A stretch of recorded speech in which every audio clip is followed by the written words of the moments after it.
The valley of the shadow of death sounds ominous.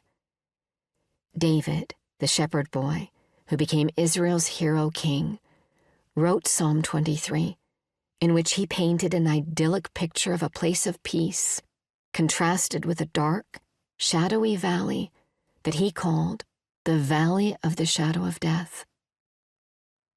David was all too familiar with the beauty of a pastoral valley, where he spent countless hours tending sheep. Yet those same valleys became places of some of his greatest battles. He fought Goliath in the valley of Elah. He fought the Philistines in the valley of Rephaim. He fled from Absalom to the Kidron Valley. He defeated the Edomites in the valley of Salt. On the one hand, valleys symbolize peace, prosperity, and growth.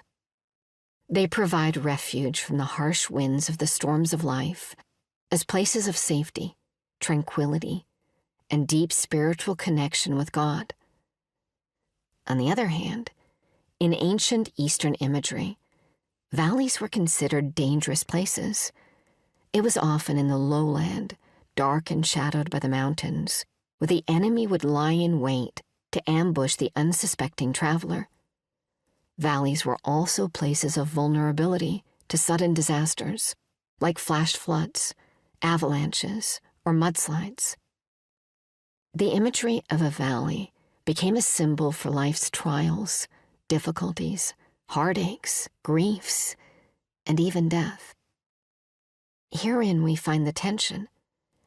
Valleys are meant to be places of peace and rest, yet they often become places of battle and either survival or death.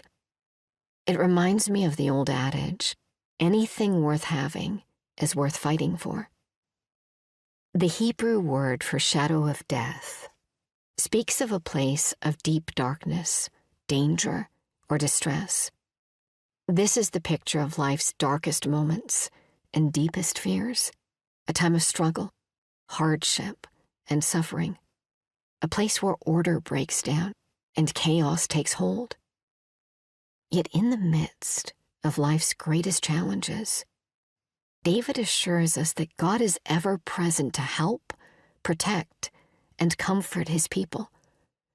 His shepherd's rod and staff, the weapons of a shepherd, bring protection, comfort, and guidance, assuring us we are never alone.